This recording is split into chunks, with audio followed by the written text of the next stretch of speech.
can go all the way back to the beginning of this church.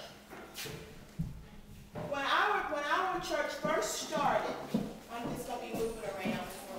When our church first started, it was established by newly freed slaves. Okay?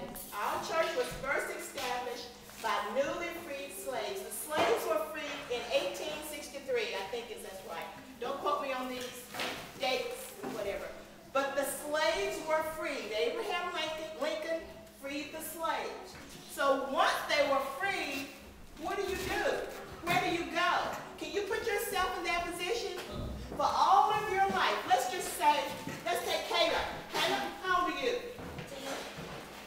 10. Eric's baby, how old are you? 10, 11. Anybody older than y'all have to help me with your names, because when I look at y'all, I think about your mom and daddies. Jada. Is there anybody here older than, okay, the girls. Okay, you're 10, you're 11. Girls, how old are you? 15, 17, 14. Okay, now think about this. At this point in your life, you no longer have to work for the master. What do you do with your life? What do you do? Where do you go? You really don't have any place to stay, because you stayed there because you were owned by them. But now you're not owned by them anymore. So what do? Some of the slaves decided to stay on the plantation. And some of the others, Kamaria, you're too big, be quiet. And you teach the others how to act. Some of the slaves decided to stay on the plantation, and others packed what little goods they might have had and left walking. My descendants from the Mitchell side, there were 2 sisters and 3 brothers, and they're connected to our church. They left Georgia. They were like your ages. They were like 10, 11, 10, 15. Nobody was more than 14 years old. Sisters and brothers. And they left Georgia walking. Okay? Walking from Georgia. They stopped in Coosa County, here in the Hyssop area. I want to encourage you to go back home and talk to parents, grandparents, great-grandparents, if you're blessed enough to still have your grandparents and great-grandparents that you can talk to find out a little bit more about your history in the past. But as I look in the face of every person in this room, and I thank God for that, you have a connection back from the slavery time in this church, okay?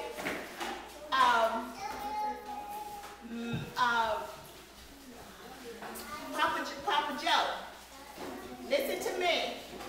There's my paper, I don't have my glasses. Papa Joe, twin, will you bring your pen last time my first baby? Papa Joe's grandfather, his name was, I'm not sure, Ambus Marbury. I want you to listen to these names now, because you know what?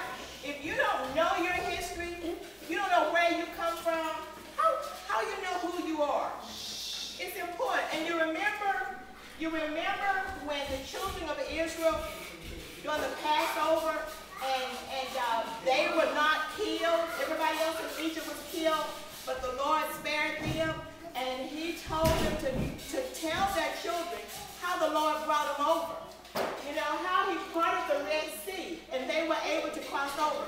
If you need to know what God has done for you through the people before you. Okay, so that's what I want you to know. I want you to know how God has taken care of you up until this point. Now, Papa Joe's, where did I put that? Papa Joe's okay, let me just kind of give you these statistics just real quick, so you'll know how you're connected. All right, be quiet. Papa Joe's great-grandfather was Ambus Marbury. Ambus Marbury worshiped in this building. Are you looking?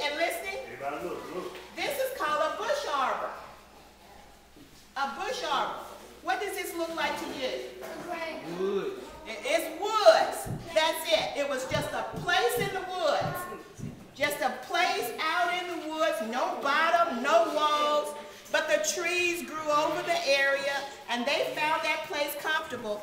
And so Amber's, Marbury, and some other people, they worshiped in what was called the Bush Arbor. Okay? They came here and worshiped. Okay? All right. And then, as times got better, who else was in there? Okay. My great. Okay. Where are you going? Sit down. Nope. Sit. You're not going any place. Your bladders aren't that bad. You ate. You're not moving.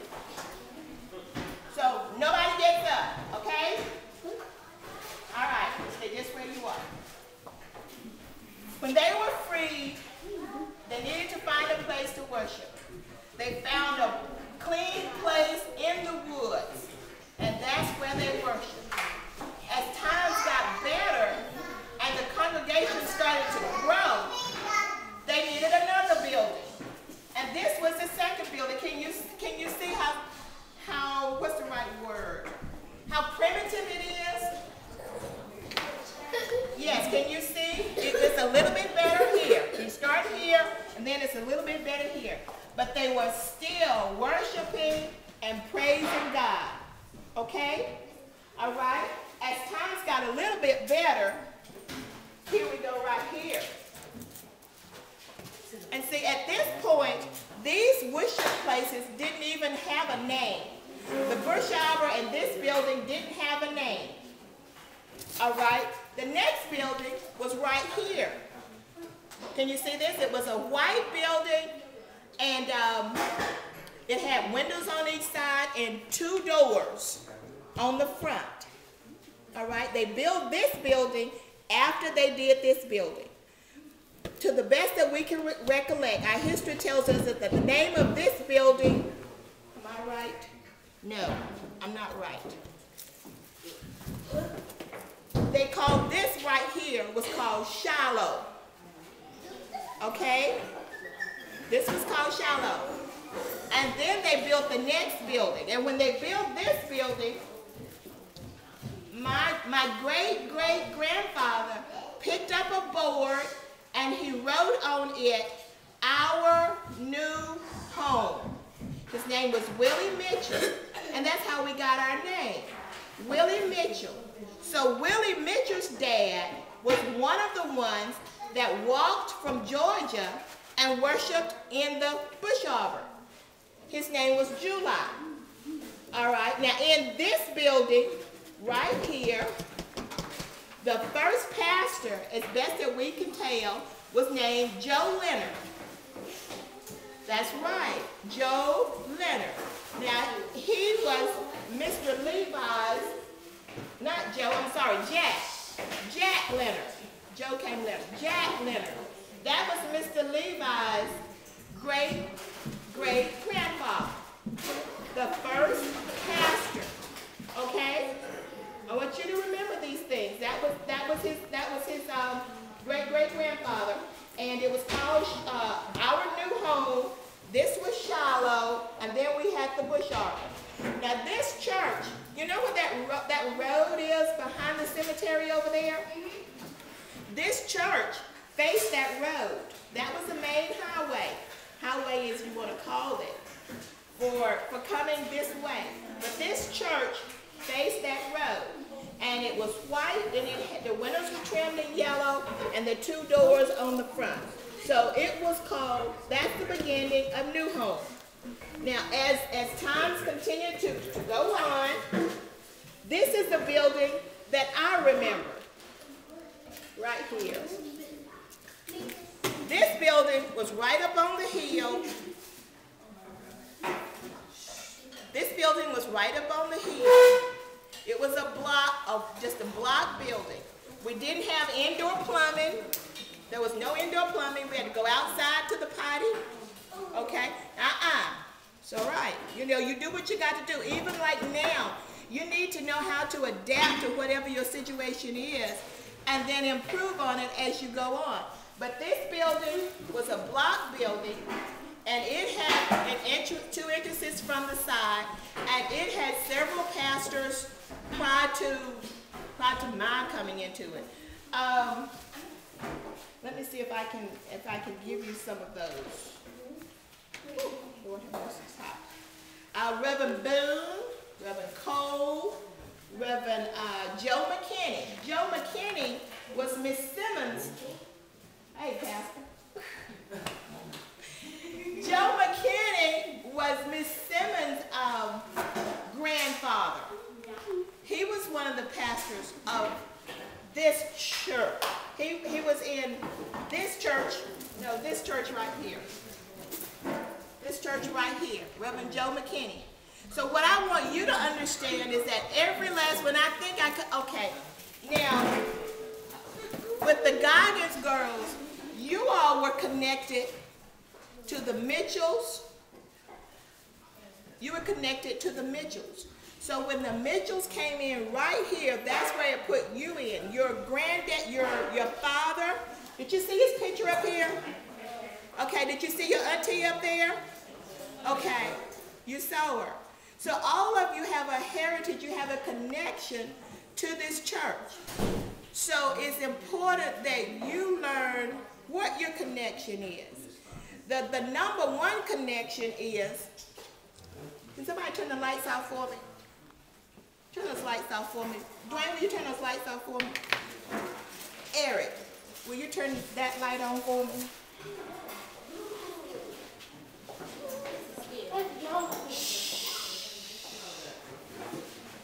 Now I want you to understand this. That when they worshiped in this structure right here, there were two things that never left. There were two things that never left. That was the presence of God and His Word. When they worshiped in this building, there were two things that never left. That was the presence of God and His Word, His Holy Spirit. When they worshiped in this building, there were two things that never left. The presence of God and His Holy Spirit. When we worship in the building that we're in right now, there are two things that will never leave. What are they? The presence of God. That's right. Now, we're in preparation now to do another building. Can you see this? What does it say? Okay. The construction site for our new building. And what are we going to take to that new building? God's word and His word. That's right. That's exactly right. Now, everybody that has worshiped in each one of these structures is either here or someplace else. Somebody tell me what this is. Did you look at this? A cemetery. A graveyard. Is there a difference? No. Now listen, I did not like your tone. I did not like your tone. You don't talk to each other that way, okay? It's the same thing. So everybody, when you leave these worship places, you're going to wind up in somebody's cemetery. You understand? And after that becomes your eternal life. And how you live, your salvation, is going to depend on where you spend eternity. You understand? So what I want you to understand is that you're not just here. You're not just here to goof off. You're not just here to play. Are you listening? You are not just here to goof off. And you're not just here to play. You have a purpose. You have a purpose. And you need to come to Sunday school. You need to come to Bible study. You need to be obedient. When your advisors tell you to sit down, be quiet, those are not things that you cannot do. Those are not things that you cannot do. You have to be obedient. All of us. That's why I wanted you to see these pictures. Every grown-up in this building one day was a child.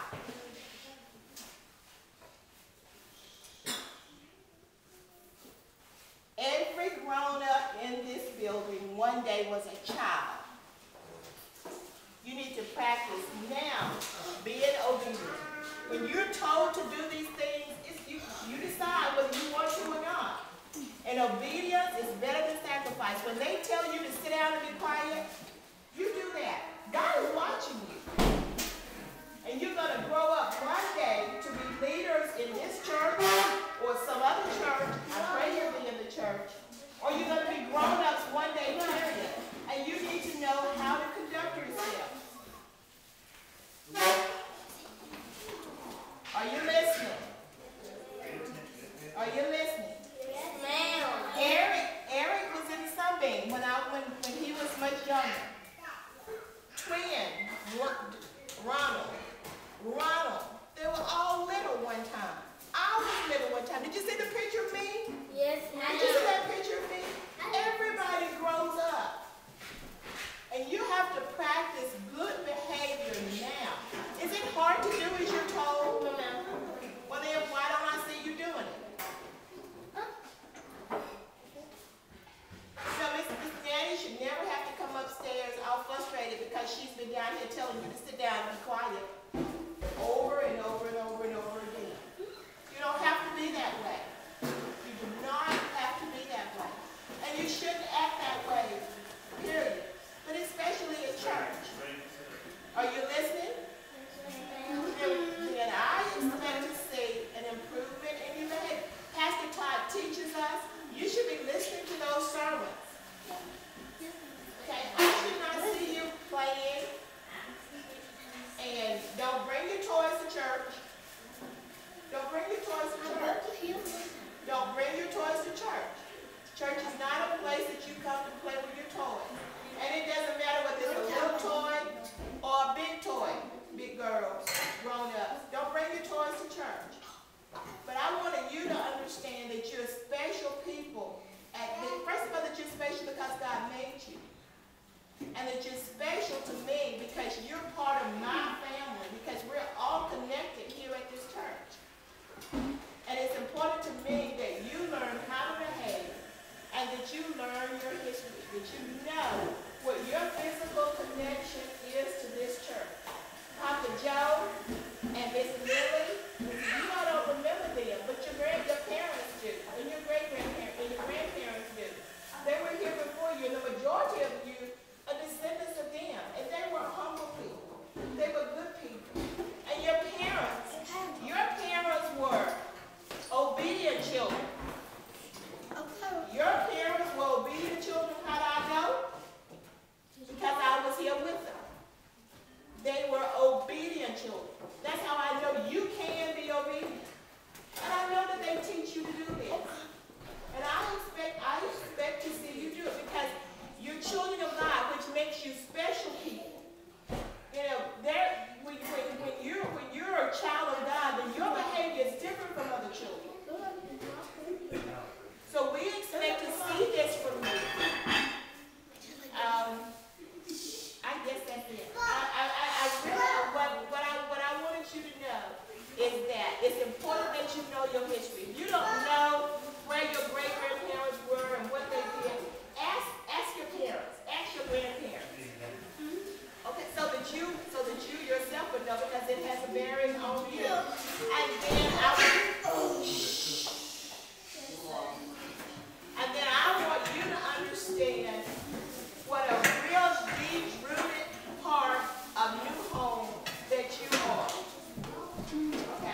One of them was the treasurer of the church back in the day. So I wanted you to understand how special you were to the connection of this church. All right, any other questions? And you fall with the Mitchells. It's on your grandma Claude's side. I met this guy, and I really have Wait a minute, somebody's being disrespectful. in which my grandmother is no longer here to answer those questions, but I met this man though. My mom was here before. I'm talking about the Mitchell and the Edwards that moved from Coosa County to Michigan. I want to know about those Mitchells, but we're not kin to any Mitchells that I know of. But Your side is a different side of the Mitchells. That Mitchells is a different set of Mitchells to my understanding. The Mitchells that moved, that were here, was like those, that family of five that I talked about, that was those Mitchells, and some of them did go to Michigan. One of the first black attorneys is buried in our cemetery. He was a Mitchell. He's in one of our history books. But that's a different set of Mitchells as far as I know. Okay. Any other questions? Do you feel when you come to this church, do you feel special just as a child of God makes you feel special? So when you come in here, do you feel like you're coming home? Home to worship?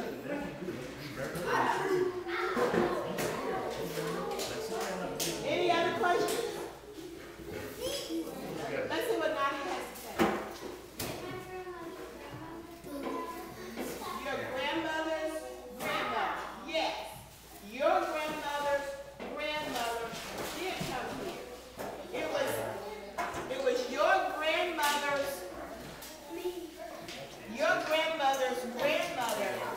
brother, Mr. Shelley Brigham, that helped me get the information about the family. That's how I found out about this stuff. I have a question. Just raise your hand. She said, just raise your hand when you got a question. He's not Mitchell, he's Weaver. And you're Mitchell too. You're both. Yes, Naomi. Everybody loves him. Yes, Naomi. Jamal, come back, sit down. Come on back, sit down.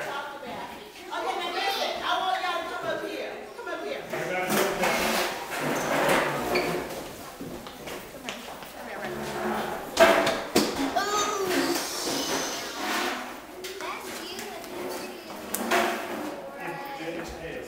That's you right here. It's that hand. You're right. She's okay. Here, right there.